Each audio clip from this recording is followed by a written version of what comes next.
Welcome students on my YouTube channel Masters Physics by Aman Sir.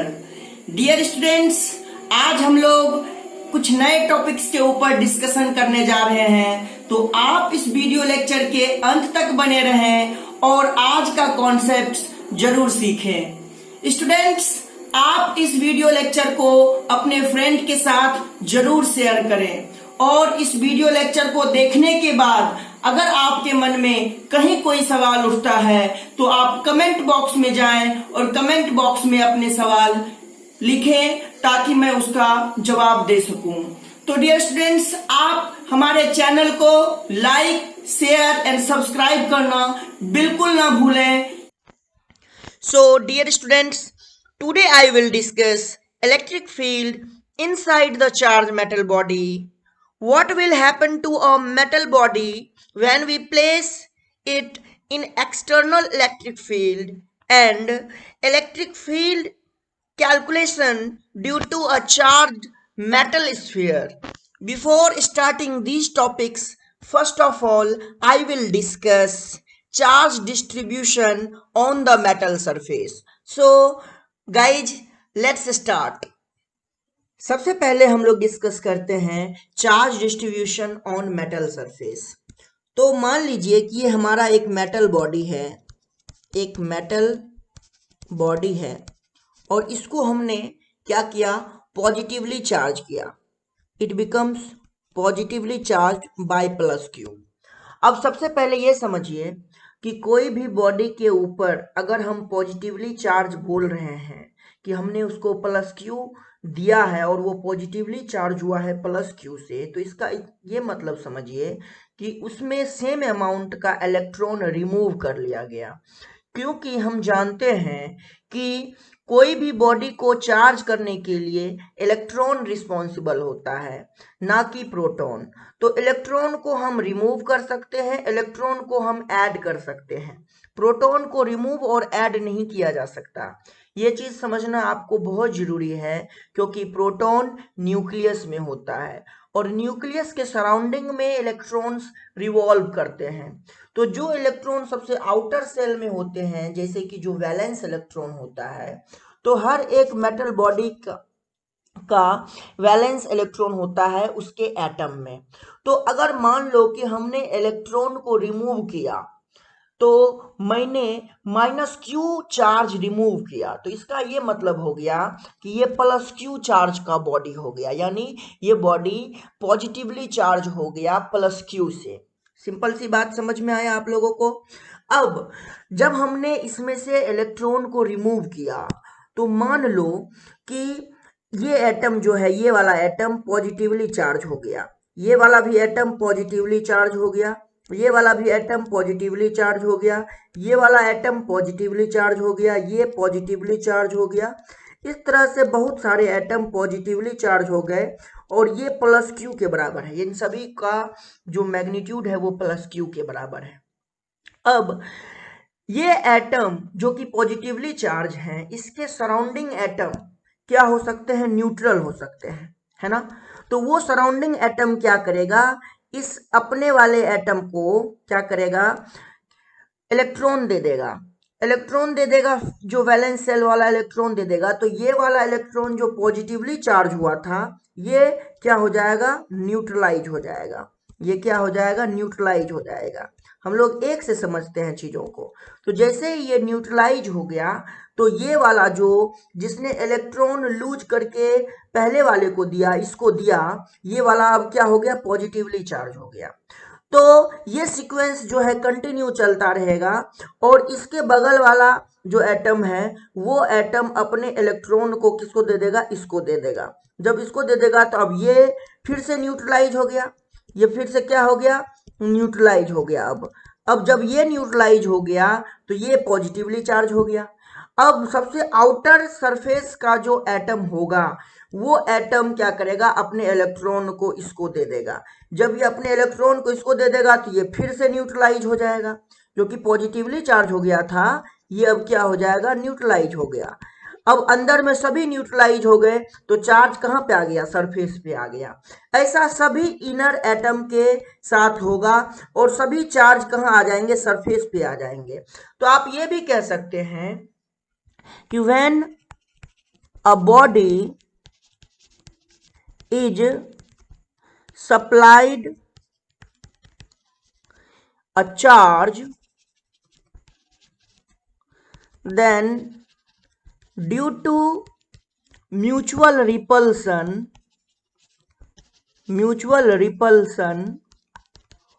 all the charges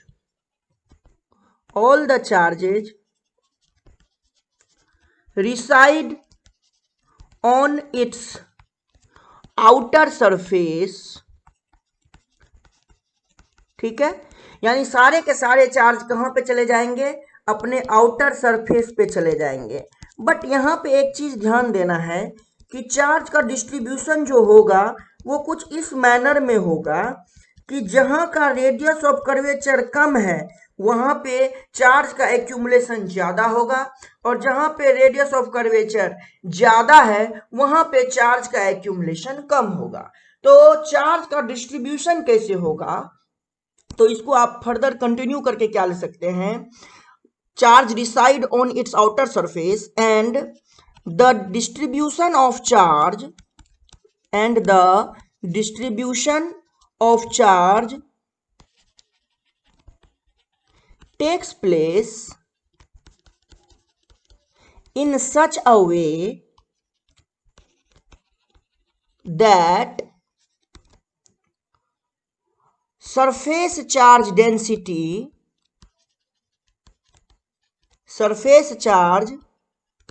density is inversely proportional to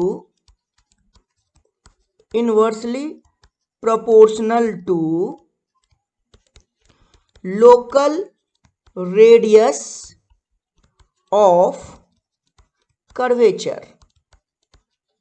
यानी कि क्या हुआ कि surface charge density local radius of curvature के inversely proportional होता है। इसका मतलब अगर आरसी कम होगा तो सरफेस चार्ज डेंसिटी ज्यादा होगा, यानी चार्ज का एक्यूमुलेशन ज्यादा होगा। जैसे मान लीजिए कि मैं यहाँ की बात कर रहा हूं, तो यहाँ पे आपका सेंटर रेडियस जो बनेगा ये छोटा सा रेडियस बनेगा। अगर आप यहाँ के लिए देखें इस सेगमेंट के लिए, तो इस सेगमेंट पे आपका जो रेडियस बनेगा वो ये बनेगा, देख रहे हैं। अगर आप यहाँ के लिए देखें तो यहाँ के लिए अगर आप देखें तो यहाँ के लिए सेंटर ये बना है ना, तो रेडियस ये बना। तो अलग अलग जगह का रेडियस देखिए अलग अलग है। जहां सबसे कम रेडियस वहां पे सबसे ज्यादा चार्ज का एक्यूमुलेशन, तो सबसे ज्यादा चार्ज का एक्यूमुलेशन कहाँ हो गया, ज्यादा यहाँ पे हो गया। यानी यहाँ का सरफेस चार्ज डेंसिटी अलग होगा, सिग्मा 1, यहाँ का सिग्मा 2, और यहाँ का अगर मैं सिग्मा 3 कहूँ तो सिग्मा 1 का मैग्नीट्यूड सिग्मा 2 से ज्यादा होगा, है ना, और सिग्मा 2 का मैग्नीट्यूड सिग्मा 3 से ज्यादा होगा। क्योंकि ये वाला रेडियस जो है सबसे कम है तो यहाँ पे सबसे ज्यादा चार्ज एक्यूमुलेशन होगा, और ये वाला रेडियस जो है सबसे ज्यादा है, ये वाला रेडियस, तो यहाँ पे सबसे कम चार्ज एक्यूमुलेशन होगा। तो इस तरह से मैंने 3 पॉइंट लिए और 3 पॉइंट के ऊपर चार्ज डिस्ट्रीब्यूशन आपको बताया। अगर बॉडी आइडेंटिकल हो, अगर बॉडी सिमेट्रिकल हो, लाइक ऐसा बॉडी हो, आइडेंटिकल नहीं, मान लो सिमेट्रिकल बॉडी हो, इस तरह का बॉडी हो, और इसको आपने प्लस क्यू चार्ज दिया। ध्यान से समझिएगा, प्लस क्यू चार्ज देने का मतलब हमने उस बॉडी से माइनस क्यू निकाल लिया है। तो ये हमारा मेटल चार्ज्ड स्फीयर है, ये हमारा मेटल चार्ज्ड स्फीयर है, और इसका रेडियस आर है। तो देखिए कि हर जगह का रेडियस, चाहे आप कहीं का भी देखें, किसी भी पॉइंट का देखें, यहाँ का भी रेडियस वही होगा, यहाँ के लिए भी रेडियस वही होगा, यहाँ के लिए भी रेडियस यही होगा।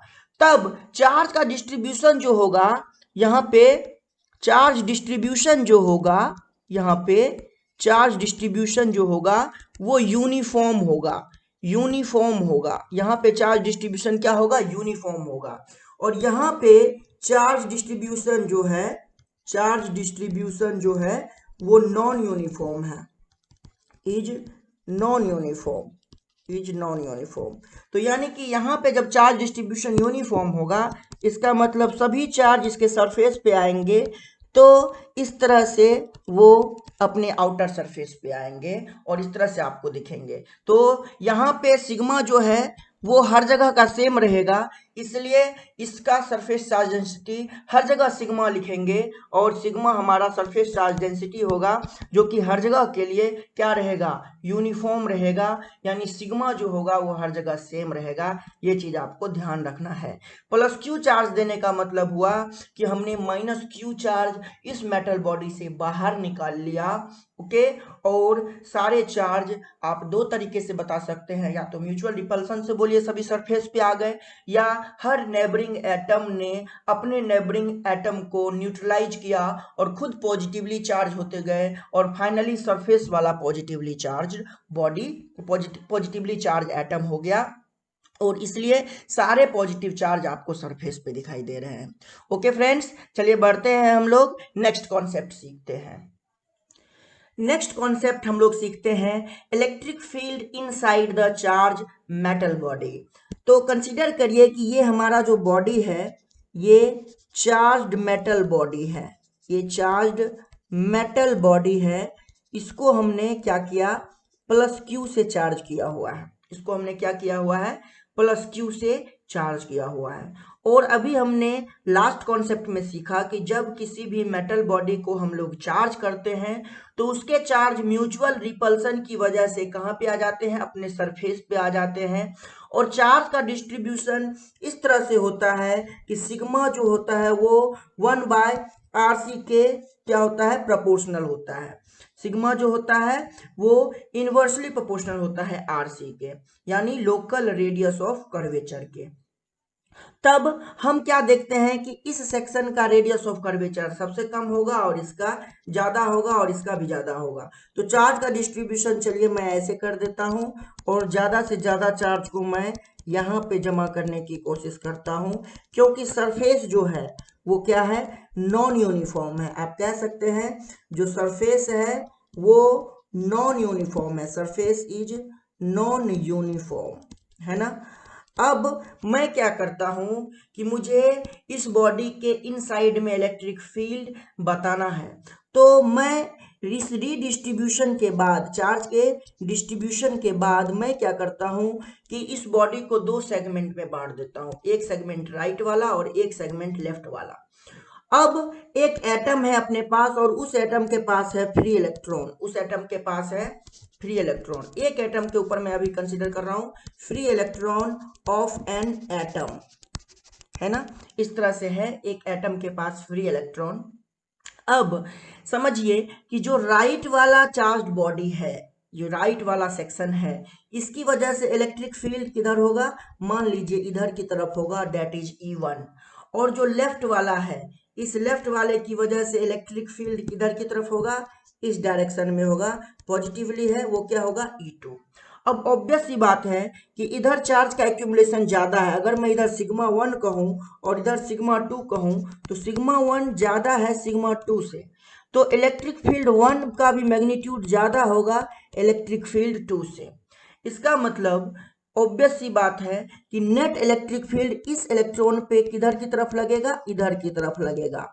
और इलेक्ट्रॉन जो है वो नेगेटिवली चार्ज बॉडी है, तो इस इलेक्ट्रॉन के ऊपर फोर्स किधर लगेगा, वो फोर्स लगेगा टुवर्ड्स राइट।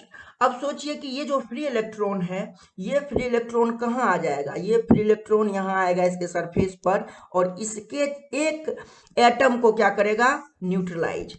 तो ये फ्री इलेक्ट्रॉन क्या किया, एटम को न्यूट्रलाइज कर दिया, atom is being neutralise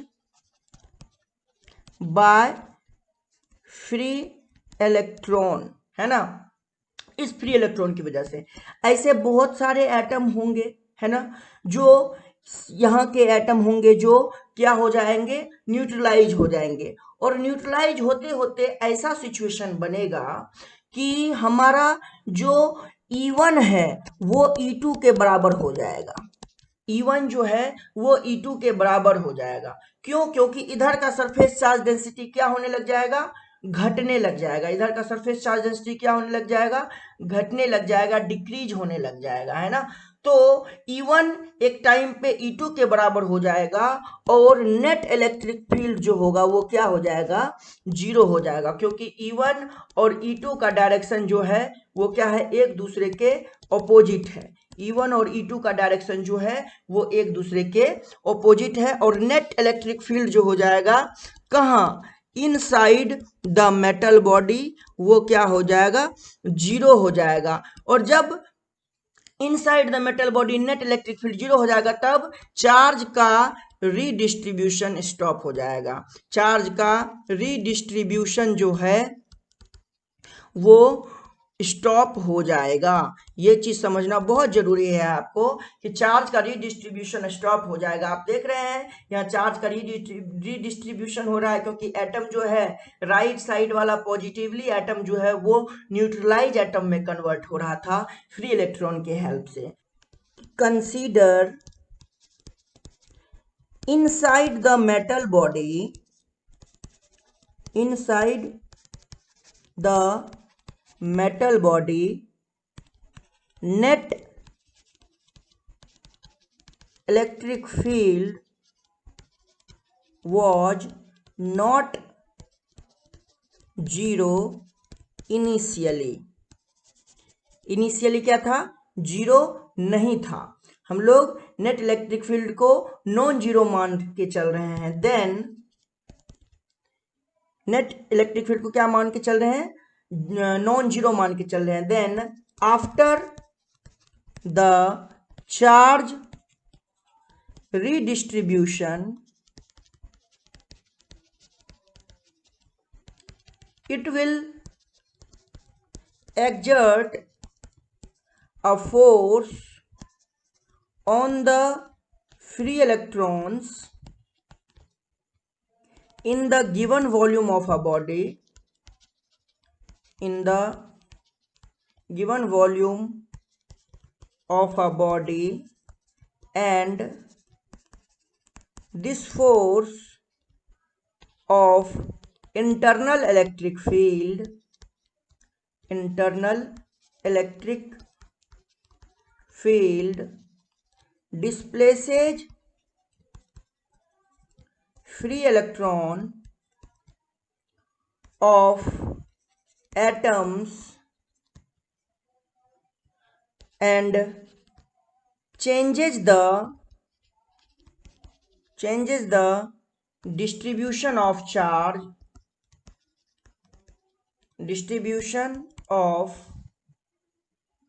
charge on outer surface till the net electric field inside the metal body, becomes zero, inside the metal body becomes zero। Okay, तो हर एक section पे body, metal body के अंदर हर एक section पे जो आपका net electric field है वो क्या हो जाएगा, जीरो हो जाएगा। इस चीज का आपको क्या रखना है, ध्यान रखना है। इस चीज का आपको क्या रखना है, ध्यान रखना है। किसी भी किसके लिए, मेटल बॉडी के लिए, कि उसके इनसाइड में net electric field initially zero नहीं होता, लेकिन फाइनली जो रीडिस्ट्रीब्यूशन होता है वो रीडिस्ट्रीब्यूशन कुछ इस तरह से होता है कि नेट इलेक्ट्रिक फील्ड को जीरो कर देता है।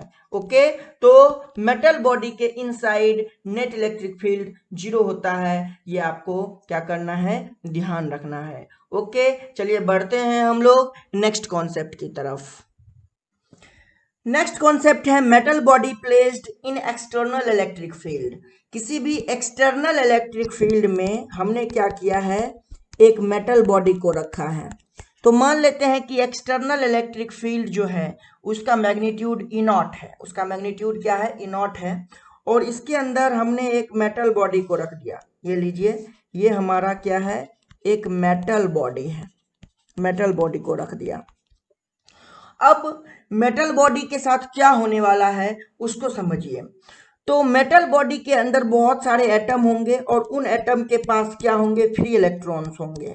बोलिए हाँ या ना। तो कंसीडर करिए कि एक एटम की बात आप कर रहे हैं और इसके फ्री इलेक्ट्रॉन की बात कर रहे हैं। तो ये फ्री इलेक्ट्रॉन ई नॉट की एक्सटर्नल इलेक्ट्रिक फील्ड की वजह से क्या होगा, ये फ्री इलेक्ट्रॉन के ऊपर फोर्स लगेगा, एक्सटर्नल इलेक्ट्रोस्टैटिक फोर्स। क्योंकि ये इलेक्ट्रॉन है तो ये नेगेटिवली चार्ज है, तो जो डायरेक्शन इलेक्ट्रिक फील्ड का है उसके ऑपोजिट डायरेक्शन में इसके ऊपर फोर्स लगेगा कुछ इस तरह से। और जब इसके ऊपर फोर्स लगेगा इस तरह से तो ये इलेक्ट्रॉन कहाँ आ जाएंगे, अपने सरफेस पर आ जाएंगे, अपने सरफेस पर आ जाएंगे और यहाँ के एटम को नेगेटिवली चार्ज कर देंगे।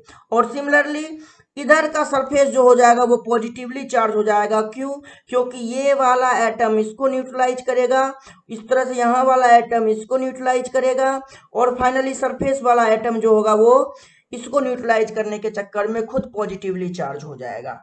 इसका मतलब कि ये इलेक्ट्रॉन जो है वो फ्री इलेक्ट्रॉन कहाँ आ गया, इधर आने से ये वाला लेफ्ट फेस जो है बॉडी का वो तो नेगेटिवली चार्ज हो गया और बॉडी का राइट सरफेस जो है वो पॉजिटिवली चार्ज हो गया।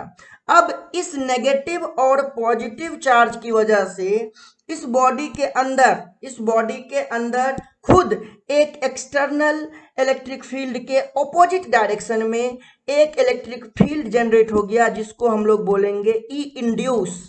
क्या बोलेंगे, ई इंड्यूस्ड। इंड्यूस्ड वर्ड इसीलिए यूज हुआ है क्योंकि चार्ज का सेपरेशन हुआ है। देखिए पॉजिटिव और नेगेटिव चार्ज दोनों एक दूसरे से सेपरेटेड हैं, इसलिए इंड्यूस्ड वर्ड यूज हुआ है। और आप जानते हैं कि जो इलेक्ट्रिक फील्ड का डायरेक्शन वो होता है वो पॉजिटिव से नेगेटिव की तरफ होता है।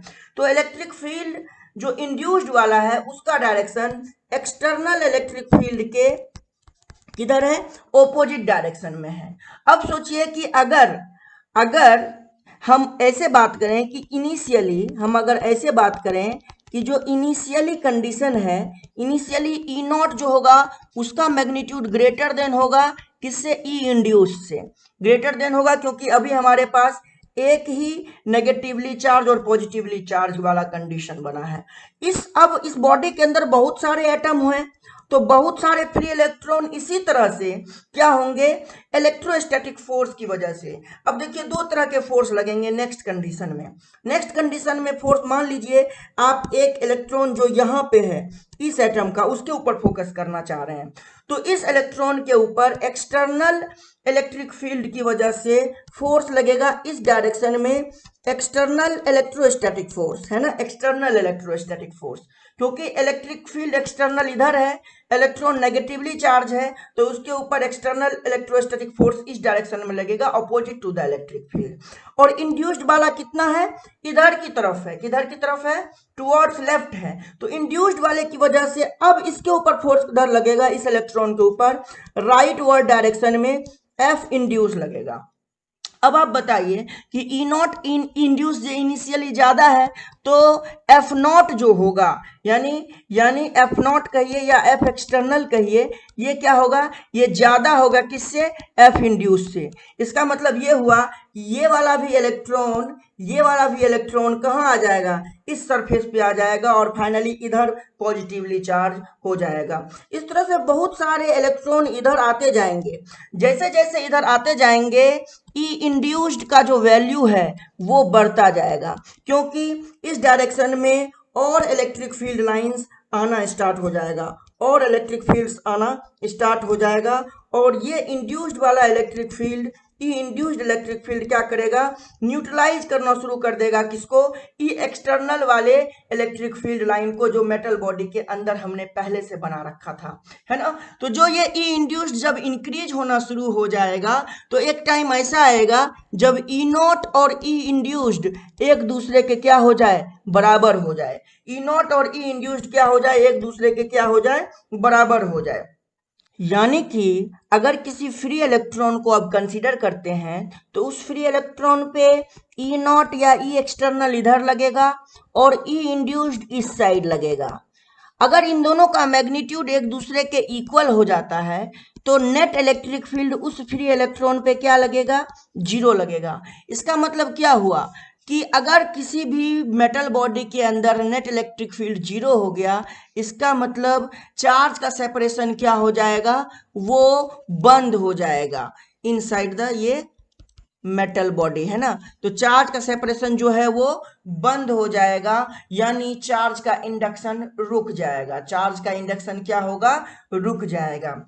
इसका मतलब ये बॉडी जो है वो मेटल बॉडी, जब हम इसको किसी एक्सटर्नल इलेक्ट्रिक फील्ड में रखेंगे तो एक सिचुएशन ऐसा आएगा जब ये अपने अंदर नेट इलेक्ट्रिक फील्ड जीरो कर देगा, अपने अंदर नेट इलेक्ट्रिक फील्ड क्या कर लेगा, जीरो कर देगा। So consider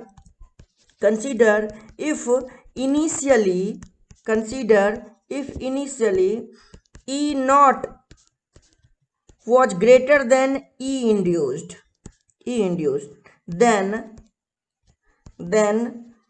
external force was also greater than F induced, yes or no? And due to this the free electron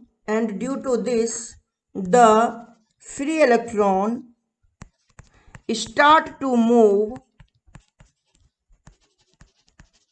towards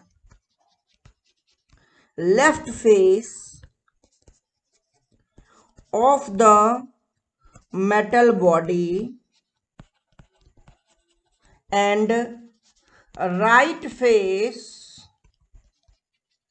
becomes positively charged. This separation will take place until the net electric field inside the metal body becomes zero. That means E naught becomes equals to what? E induced, and the charge induction stops. यानी charge का induction रुक जाता है। तो ये जो charge आप देख रहे हो, this is simply called induced charge. अब ये इंड्यूस्ड चार्ज है, तो आप ध्यान से देखिए कि इस इंड्यूस्ड चार्ज की वजह से भी इलेक्ट्रिक फील्ड आया था, है ना। वो इलेक्ट्रिक फील्ड क्या था, इंड्यूस्ड इलेक्ट्रिक फील्ड, और वो इलेक्ट्रिक फील्ड इस एक्सटर्नल इलेक्ट्रिक फील्ड के ऑपोजिट था। वो क्या था, ऑपोजिट डायरेक्शन में था। तो अगर हम लोग बात करें कुछ इस तरह से कि जब हमने किसी मेटल बॉडी को इसके अंदर रखा था, तब इस साइड सारे नेगेटिव चार्ज आ गए, यानी इलेक्ट्रॉन, और ये साइड हमारा क्या हो गया, पॉजिटिवली चार्ज हो गया। ये साइड हमारा क्या हो गया, पॉजिटिवली चार्ज हो गया। तो इनकी वजह से जो ई इंड्यूस्ड आएगा वो क्या करेगा, इस एक्सटर्नल इलेक्ट्रिक फील्ड लाइंस को जो मेटल बॉडी में हमने शो किया था उसको न्यूट्रलाइज कर देगा, और ई नेट जो होगा वो क्या हो जाएगा, जीरो हो जाएगा। ई नेट जो हो जाएगा वो इस मेटल बॉडी के लिए क्या हो जाएगा, जीरो हो जाएगा। तो ये कॉन्सेप्ट जो है ये आपके लिए बहुत इंपॉर्टेंट है, इसको ध्यान रखना। इसके ऊपर कई सवाल आपके एग्जामिनेशन में आए हुए हैं। चलिए बढ़ते हैं, सीखते हैं एक नया concept. Dear students, next concept में हम लोग सीखते हैं इलेक्ट्रिक फील्ड कैलकुलेट करना किसी भी मेटल चार्ज्ड स्फीयर की वजह से। तो मान लीजिए कि ये हमारा जो स्फीयर है that is charged sphere, this is charged metal sphere, okay. और इस स्फीयर का जो रेडियस है वो r है, और इसको हमने चार्ज दिया है q, दैट इज प्लस का q। अब हम जानते हैं कि जब किसी भी मेटल बॉडी को चार्ज देते हैं तो उसके चार्ज म्यूचुअल रिपल्सन की वजह से उसके सरफेस पर आ जाते हैं, कुछ इस तरह से कि surface charge density inversely proportional होता है क्या, रेडियस ऑफ कर्वेचर के। और यहाँ पे आप क्या देख रहे हैं कि हर जगह का जो रेडियस है वो कैपिटल आर होगा यानी 1/r। तो इस कंडीशन में सिग्मा जो है, जो कि सरफेस चार्ज डेंसिटी है, वो क्या रहेगा, यूनिफॉर्म रहेगा। सरफेस चार्ज डेंसिटी जो रहेगा वो क्या रहेगा, यूनिफॉर्म। ये क्या रहेगा, यूनिफॉर्म। अब अगर ये यूनिफॉर्म है तो जो चार्ज आएंगे वो सरफेस पे कुछ इस तरह से आपको दिखाई देंगे, हाँ या ना बोल दीजिए। अब हमें ये बताइए कि जब सारे के सारे एक्स्ट्रा चार्ज, जो एक्सेस चार्ज है, वो सरफेस पे आ गए, तो हमने ये पढ़ा था लास्ट कॉन्सेप्ट में कि net electric field inside body क्या हो जाता है, जीरो हो जाता है। और अगर net electric field inside body zero हो गया, इसका मतलब कोई भी इलेक्ट्रिक फील्ड लाइंस जो है वो इनसाइड में नहीं रहेगा। No electric field lines will exist inside the metal sphere. No electric field lines will exist inside the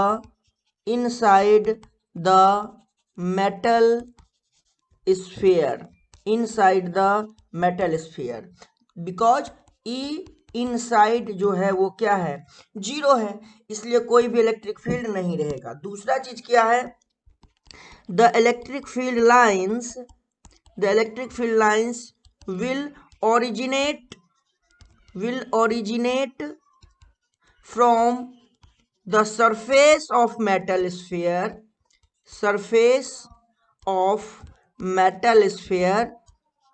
and will terminate on infinity in radially outward direction as similar to positive point charge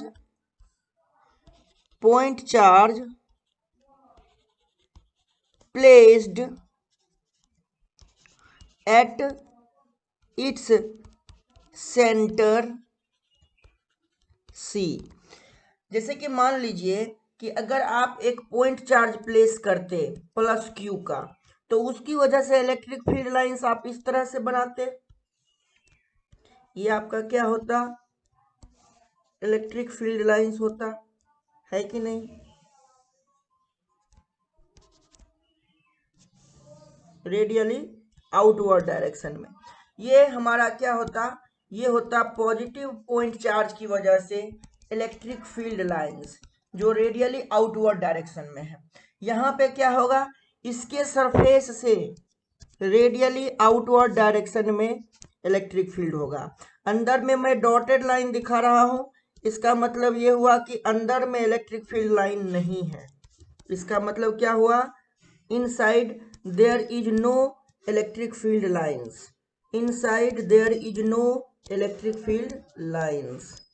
ये आपको समझना बहुत जरूरी है students, क्योंकि ये बहुत important concept है और इस कॉन्सेप्ट के ऊपर भी सवाल आए हुए हैं आपके एग्जामिनेशन में।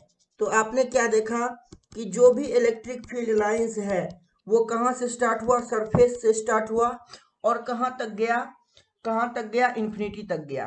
क्या आपको ऐसा फील हो रहा है जैसे कि ये जो चार्ज स्फीयर है ना, ये जो चार्ज स्फीयर है जिसके ऊपर हमने क्या दे रखा है, प्लस क्यू चार्ज दे रखा है, जिसके ऊपर हमने क्या दे रखा है, प्लस क्यू चार्ज दे रखा है। ये सिमिलरली इसका electric field lines similarly resemble कर रहा है एक पॉजिटिव पॉइंट चार्ज को, यानी कि अगर कोई भी पॉइंट हम लोग इस मेटल स्फीयर के सरफेस से बाहर लें तो उस पॉइंट के लिए ये हमारा स्फीयर जो है ये एक पॉइंट चार्ज की तरह काम करेगा। तो हम लिख सकते हैं कि for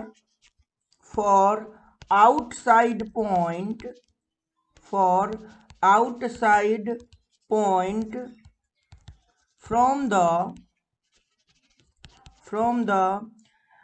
surface of a metal sphere, surface of a metal sphere,